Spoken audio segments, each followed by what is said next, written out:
अस्सलाम वालेकुम नाज़रीन, प्रोग्राम तालीम और दुनिया में मैं हूँ आपकी मेज़बान मरियम खान। नाज़रीन, आज के तरक्की याफ्ता दौर में जहाँ पर नौकरी को तरजीह दी जा रही है, वहीं जो लोग हैं वो कारोबारी, जो उनका माइंड है वो भी सेटअप होने लगा है। और आज के दौर में हम देख रहे हैं कि लोग जो हैं एंटरप्रेन्योरशिप को बहुत ज़्यादा इंपॉर्टेंस देना शुरू हो गए। इसी वाले से आज हम बात करेंगे इसकी क्या इंपॉर्टेंस है और कहाँ से जो है हमारी नौजवान नस्ल को स्टेप लेना चाहिए ताकि वो नौकरी के साथ साथ जो अपना बिजनेस है उसको भी देख सकें। इसी वाले से आज हमें प्रोग्राम में ज्वाइन किया है एहसन कामरे ने, जो कि यंग एंटरप्रेन्योर होने के साथ साथ एक सहाफ़ी, एक पब्लिक स्पीकर और ट्रेनर भी हैं। आइए उनसे बात करते हैं। अस्सलाम वालेकुम सर। वालेकुम अस्सलाम। जी सर, सबसे पहले मैं आपसे पूछना चाहूंगी कि ये एंटरप्रेन्योरशिप क्या है, आज के दौर में किस हद तक ज़रूरी है? देखिए मरियम, जब हम एंटरप्रेन्योरशिप की बात करते हैं तो ये कॉन्सेप्ट कोई नया नहीं है जी। लेकिन चूंकि जो हमारे यहाँ ये है कि जो टर्म्स हमें इंग्लिश में आती हैं तो हम ये समझ रहे होते हैं कि ये वो काम है जो अंग्रेज़ों ने स्टार्ट किया जी। और हम उसे बड़ा आइडियली फॉलो कर रहे होते हैं। लेकिन अगर हम अपनी इस्लामिक तालीमात देखें तो उसमें पहले तो एंटरप्रेन्योरशिप की डेफिनेशन में बात कर लेते हैं, उसके बाद फिर मैं आपको एक इस्लामिक रेफरेंस इसमें देता हूँ कि हम देखें एंटरप्रेन्योरशिप जो है, हम इसे ये कहते हैं कि जी ये एक एक्ट ऑफ स्टार्टिंग बिजनेस है, यानी आप कोई बिजनेस स्टार्ट करना चाह रहे हैं या आपने एक बिजनेस स्टार्ट किया है तो ये एंटरप्रेन्योरशिप है। और हम अगर अपनी इस्लामिक तालीमात में ये देखते हैं तो आप सल्लल्लाहु अलैहि वसल्लम के पास एक शख्स आता है और वो कहता है कि मैं बड़ा तंगदस्त हूँ और मेरी गुज़रो-कात जो है वो बड़ी मुश्किल हो रही है, तो मेरी कोई मदद फरमाइए। आप सल्लल्लाहु अलैहि वसल्लम उससे दरियाफ्त करते हैं कि क्या तुम्हारे पास कुछ नहीं है? उसने कहा जी मेरे पास एक प्याला है पानी पीने के लिए और एक कंबल है जो मैं आधा नीचे बिछा लेता हूँ और आधा मैं अपने ऊपर ले लेता हूँ। ठीक है। आप सल्लल्लाहु अलैहि वसल्लम फरमाया कि आप वो दोनों चीजें ले आओ। वो दोनों चीजें ले आए और सहाबा कराम सारे बैठे हुए थे। तो आप सल्लल्लाहु अलैहि वसल्लम ने सबसे पूछा कि भाई इसको कौन खरीदता है? तो वहाँ उसके बाद डिफरेंट तरह के उस पर वो जो आप ये समझिए कि बोली लगती है, या लोगों ने कहा मैं इतने पैसे देता हूँ, मैं इतने पैसे देता हूँ। तो आप सल्लल्लाहु अलैहि वसल्लम ने 3 बार दरियाफ्त किया तो जो सबसे ज्यादा उसकी कीमत लगी वो 2 दिरहम उसकी लगी। तो आप सल्लल्लाहु अलैहि वसल्लम ने वो 2 दिरहम के बदले वो उसको दे दिया और वो 2 दिरहम जो हैं वो उस शख्स को दे दिए। उसे फरमाया कि 1 दिरहम से जाओ अपने घर की गुज़रो-कात करो और 1 दिरहम से उसे कहा कि कुल्हाड़ी ले आओ। वो गया, वो कुल्हाड़ी लेकर आया। आप सल्लल्लाहु अलैहि वसल्लम ने अपने दस्ते मुबारक से उसके अंदर जो वो लकड़ी होती है वो ठोंकी और उसे कहा कि जाओ अब जंगल से लकड़ियां काटो, बेचो और अपनी गुज़रो-कात करो। तो कुछ अरसे बाद वो दोबारा जब उसकी मुलाकात हुई तो आप सल्लल्लाहु अलैहि वसल्लम ने उसे दरियाफ्त किया कि हाँ भी बताओ अब कैसे मामला चल रहे हैं तुम्हारे? तो उसने कहा जी अल्लाह का बड़ा करम है कि अब तो मेरे पास अपनी सेविंग भी है और मेरी गुज़रो-कात जो बहुत अच्छी चल रही है। तो अब ये एक कॉन्सेप्ट है इस्लाम का, यानी आप अपनी अर्निंग खुद करें। हमारा ज्यादा फोकस होता है जॉब पे और जॉब मार्केट जो है ये बड़ी लिमिटेड होती है।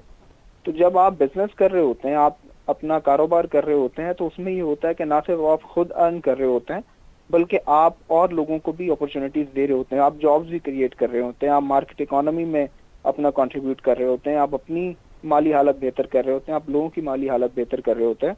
तो पाकिस्तान जैसी कंट्रीज जो हैं यहाँ पे इकोनॉमी को बेहतर करने के लिए जो वाहिद इस वक्त सोल्यूशन है वो यही है कि ज्यादा से ज्यादा लोग जो हैं वो नए नए आइडियाज के साथ, क्रिएटिव आइडियाज के साथ आगे आएं, अपना बिजनेस स्टार्ट करें। जब वो अपना बिजनेस स्टार्ट करेंगे ना सिर्फ वो अपने लिए अपनी फाइनेंशियल हालत बेहतर करेंगे बल्कि वो लोगों की बेहतर करेंगे और मजमूई तौर पे जो हमारी कम्युनिटी है, जो कंट्री है, इसकी इकोनॉमिक कंडीशन जो है वो बेहतर होगी। जी सर, आपने बड़ी अच्छी मिसाल दी है क्योंकि नबी पाक सल्लल्लाहु अलैहि वसल्लम खुद भी ताजिर थे और तिजारत को बहुत ज़्यादा फ़रोग दिया। अच्छा सर, आगे बढ़ते हैं। मैं आपसे पूछना चाहूँगी सर, किसी भी बिजनेस को शुरू करने से पहले किन अवामिल को ज़ेरे गौर रखना चाहिए? हमारी नौजवान नस्ल को आप क्या मशवरा देना चाहेंगे? देखिए, सबसे पहले तो ये है कि आपने ये देखना है कि जो भी चीज़ आप करने जा रहे हैं उसकी मार्केट डिमांड कितनी है जी। और अगर मार्केट डिमांड नहीं है तो क्या आप इतने कैपेबल हैं कि आप उसकी मार्केट डिमांड क्रिएट कर लेंगे? और दूसरा ये है कि आपकी वो चीज़ कितनी रियलिस्टिक है, आप कितना रियलिस्टिक होके आप ये सोच रहे हैं या आपने देखा है, आपने उसका एनालिसिस किया है कि आप जो काम करने जा रहे हैं ये डूएबल है। क्योंकि यहाँ हमारे यहाँ होता ये है कि हम लोगों को मोटिवेट बहुत ज़्यादा कर देते हैं कि भाई आप ये कर लो, आप कर सकते हैं, बस आपने सोच लिया तो वो हो जाएगा। लेकिन वो हो जाएगा, उसको हो जाना करने के लिए कुछ ना कुछ जो चीजें चाहिए होती हैं वो लाजमी। और ये आपका बड़ा अच्छा क्वेश्चन है, बड़ा वैलिड क्वेश्चन है कि किन चीजों को देखना चाहिए। सबसे पहले तो आप ये देखें कि उसके लिए जो जो चीजें चाहिए, क्या हम सबसे पहले तो ये देखते हैं कि भाई हमें कितना बजट चाहिए उसके लिए, क्या वो आपके पास है। उस लाइबिलिटीज कितनी है, आपने उस बिजनेस को शुरू करने के लिए शुरू में कितने लोन्स आपने ले लिए हैं, क्या वो लोन्स को वापस करने के लिए आपके पास कोई स्ट्रेटेजी है, आपके पास इसका मार्केटिंग प्लान क्या है। फिर जाहिर है अगर वो सेल से रिलेटेड है कोई भी चीज है, जब आप बिजनेस स्टार्ट करते हैं तो उसमें कुछ ना कुछ तो आप सेल कर रहे होते हैं ना, तो उसकी स्ट्रेटेजी आपके पास क्या है। फिर सबसे इम्पोर्टेंट चीज ये है कि आपके पास कितना विजन है और स्टेमिना कितना है, कि आप कितनी देर तक इस चीज को चला सकते हैं और उसमें जो अप्स एंड डाउन्स आते हैं उनको बियर करने के लिए आपके अंदर कैपेसिटी कितनी है। तो आप ये चंद एक चीजें इसमें देख रहे होते हैं कि आपके पास आपका बिजनेस प्लान क्या है, आइडिया कितना डुएबल है, रियलिस्टिक है या नहीं है, आपके पास मार्केटिंग प्लान कैसा है, आपकी सेल्स स्ट्रेटेजी क्या है, आपका विजन कितना है, आपके पास स्टेमिना क्या है और आपकी टीम कैसी है। क्या आपने टीम बनाते वक्त किन किन चीजों को देखा, क्या वो लोग मोस्ट सूटेबल थे या अच्छे थे। क्योंकि इसमें भी एक बड़ी इंपॉर्टेंट चीज ये है कि हमारे यहाँ हम देखते हैं कि हमें अच्छे लोग मिल जाए। अब अच्छे लोग मिलने से मुराद ये है कि अगर फॉर एग्जांपल मैंने किसी बंदे को 1 लाख रुपीज में हायर कर लिया पर मंथ, उसको मैं सैलरी दे रहा हूँ कि वो बहुत अच्छा है, लेकिन वो मेरे पे एक बहुत ज्यादा बर्डन है इनिशियली जब मैं बिजनेस स्टार्ट कर रहा हूँ। तो हो सकता है कि मुझे ऐसा बंदा सूट करता हो जिसको मैं 30,000 दे रहा हूँ और लेकिन वो इतना पैशनेट हो, इतना सूटेबल हो मेरे साथ कि वो सारे अप्स एंड डाउन में मेरे साथ खड़ा हो। क्योंकि जिसको मैंने 1 लाख रुपीज पर मंथ दे रहा हूँ तो वो मार्केट में उसकी डिमांड उतनी है, उसकी वर्थ उतनी है। अगर नहीं लगेगा हो सकता है वो 6 मंथ्स के बाद कंपनी लीव कर जाए। लेकिन ऐसे लोग जिनमें आगे बढ़ने की चाहत होती है, जो मेहनत कर रहे होते हैं, जो स्ट्रगल से घबराते नहीं है, जो आपके बिल्कुल साथ खड़े होते हैं, तो वो लॉन्ग टर्म चलते हैं। तो आपको इसमें टीम भी जो बहुत ज्यादा इंपॉर्टेंट होती है। ठीक, बजट प्लानिंग के साथ साथ आपका जो टीम वर्क है ये बड़ा मायने रखता है। ठीक है सर, अच्छा ये बताएं कि कम से कम कितने कैपिटल से कोई एक नौजवान जो है वो अपना बिजनेस को रन कर सकता है? देखिए इसमें डिपेंड करता है कि वो आपका बिजनेस किस तरह का है। बेशुमार बिजनेस पाकिस्तान में ऐसे हैं जो जीरो इन्वेस्टमेंट से स्टार्ट होते हैं। ठीक। और बहुत सक्सेसफुल बिजनेसेस हैं। मैंने खुद अपना बिजनेस जो है मैंने 2 बिजनेस किए हैं। फर्स्ट बिजनेस भी मैंने जीरो बजट से स्टार्ट किया, सेकंड बिजनेस भी जीरो बजट से स्टार्ट किया। लेकिन उस बिजनेस के लिए जो चीजें चाहिए थी पहले मैंने उन पे वर्क किया कि आप अपनी मतलब फॉर एग्जांपल अगर आप इवेंट मैनेजमेंट करते हैं तो इवेंट मैनेजमेंट एक ऐसा बिजनेस है जो जीरो इन्वेस्टमेंट से स्टार्ट होता है। लेकिन इवेंट मैनेजमेंट करने के लिए आपको वो एक्सपर्टीज चाहिए कि आपको इवेंट मैनेज करना आता हो, फिर आपकी क्रेडिबिलिटी होनी चाहिए, फिर जाहिर है आपने उसकी मार्केटिंग करनी है तो आपके सोशल कॉन्टेक्ट बहुत ज्यादा होने चाहिए। फिर जहाँ जहाँ आपने काम किया उन लोगों के साथ आपकी बॉन्डिंग कैसी रही, आपका बिहेवियर कैसा रहा। तो ये बहुत सारी चीजें हैं जो बजट से ज्यादा इम्पोर्टेंट होती हैं किसी भी बिजनेस के लिए, कि जब आप वो स्टार्ट करने लगेंगे अगर आपके पास कैपिटल नहीं है तो क्या दुनिया में लोगों के पास कैपिटल नहीं था तो लोगों ने बिजनेस नहीं किया? बिल्कुल किया। और बेशुमार बिजनेसेस हैं जैसे मैंने आपको पहले भी बताया।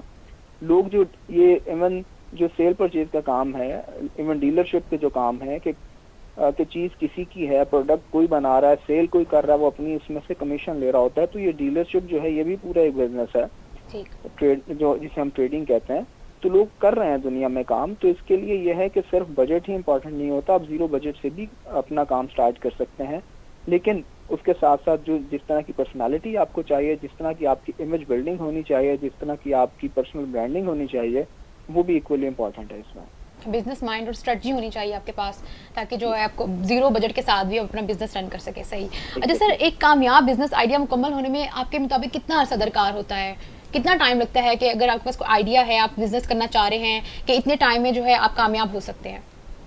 देखिए इसमें कोई हार्ड एंड फास्ट रूल्स नहीं होते। हमने देखा बहुत सारे बिजनेसेस जो हैं एक ही तरह के थे, उसमें से एक बिजनेस जो है वो विद इन अ मंथ इतना उसको बूम मिल गया और किसी बिजनेस को 10-10 साल लग जाते हैं बूम करने के लिए।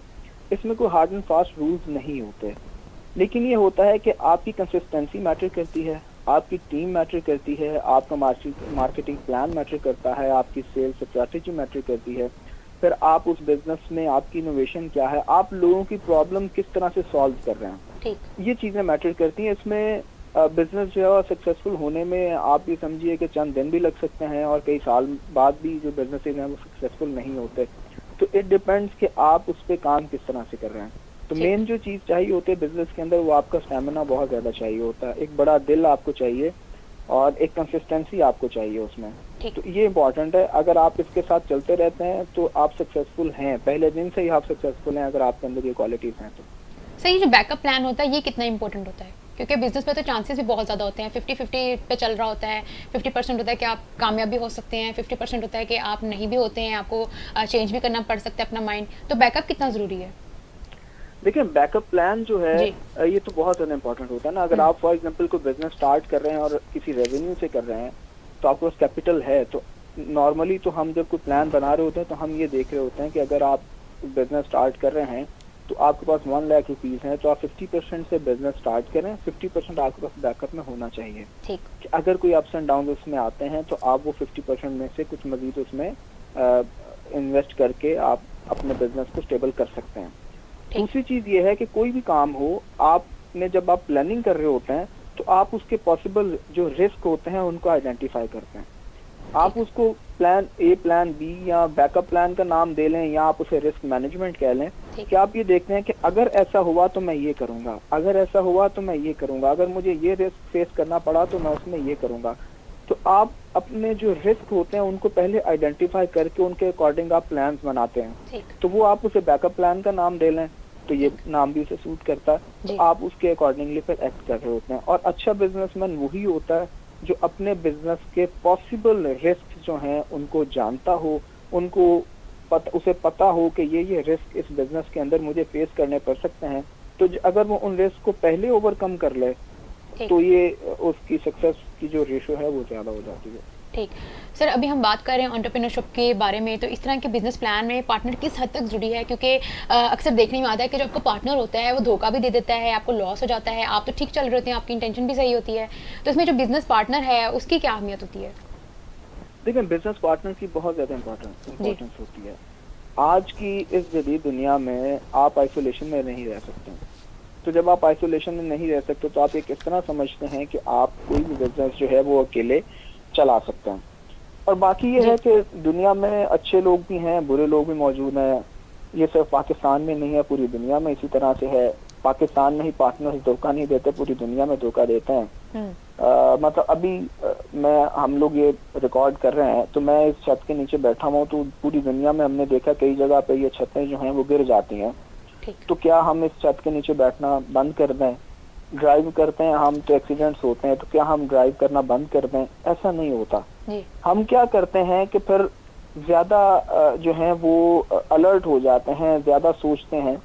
और हम जब कोई चीज बना रहे होते हैं, बिल्डिंग बना रहे हैं, तो हम देखते हैं कि कितनी पायदार होगी, इसमें मटेरियल किस तरह का हम यूज कर रहे हैं, उसमें कोई रिस्क ना हो, इसकी लाइफ ज्यादा होनी चाहिए। इसी तरह जब हम ड्राइव करते हैं तो हम अपनी गाड़ी को चेक करते हैं, उसकी मेंटेनेंस प्रॉपर होती है, फिर हम खुद बड़ा समझ के बड़े अच्छे तरीके से जी, ड्राइव कर रहे होते हैं। या अच्छा एक ड्राइवर रख लेते हैं एक्सपीरियंस इसके लिए ही कि हमारा जो रिस्क फैक्टर है वो कम हो जाए। तो इसी तरह जो पार्टनर की सिलेक्शन है उसमें भी आप बहुत ज्यादा आपको सोचना पड़ता है और सोचना चाहिए भी, ध्यान रखना चाहिए कि जिसको आप पार्टनर ले रहे हैं वो कितनी वैल्यू ऐड कर सकता है आपके इस बिजनेस के अंदर, और फिर यह है कि वो कितना ट्रस्टवर्दी है।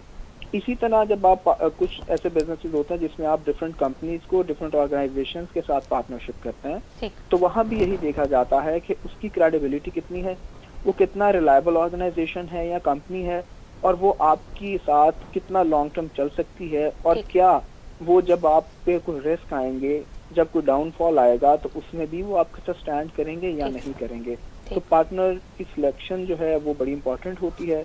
और पार्टनर खुद भी बहुत इंपॉर्टेंट होता है, क्योंकि उसकी वजह से आप ये देखें ना कि आपका नॉलेज बढ़ जाता है, आपकी एक्सपर्टीज बढ़ जाती है, आपके रिसोर्सेज जो हैं वो बढ़ जाते हैं, आपके ये समझिए लाइबिलिटीज हैं वो शेयर हो जाती हैं, आपको ज्यादा कैपिटल मिल जाता है, ठीक। तो आपकी कैपेसिटी बहुत ज्यादा बढ़ जाती है। अगर मैं एक अकेला जो है वो 10 लोगों को लीड कर सकता हूँ, तो हम दो मिलके, वो कहते हैं ना 1 और 1 11 होते हैं, जी, तो बिल्कुल, दो मिलके जो है वो 100 लोगों की टीम जो है उनको लीड कर सकते हैं। बिल्कुल। उनसे आपका बिजनेस जो है वो एक्सपैंड होता है, जनरेट हो बिजनेस बढ़ सकता है, जाता बिल्कुल। है। जी।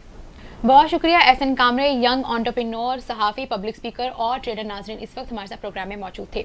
नाज़रीन, आज हमने प्रोग्राम में बात की है एंटरप्रेन्योरशिप के बारे में, किस तरह से हमें कामयाब बिजनेस जो है उसको आइडिया उसको डेवलप कर सकते हैं, उसको लीड कर सकते हैं, हमें किन किन स्ट्रेटजीज़ की ज़रूरत है, आज हमने प्रोग्राम में डिस्कस किया है। और हमने ये भी देखा कि हमारे पास जो बैकअप प्लान है वो बहुत ज़्यादा ज़रूरी है इस चीज़ को समझने की, ताकि हम जो रिस्क मैनेजमेंट है उसको समझ पाएँ। इसी के साथ नाज़रीन, अपनी मेज़बान मरीम खान को दीजिए इजाज़त। एक बार फिर आपसे प्रोग्राम में मुलाकात होगी एक नए मौजू और मेहमान के साथ। तब तक के लिए अपना ख्याल रखिएगा। अल्लाह हाफ़िज़।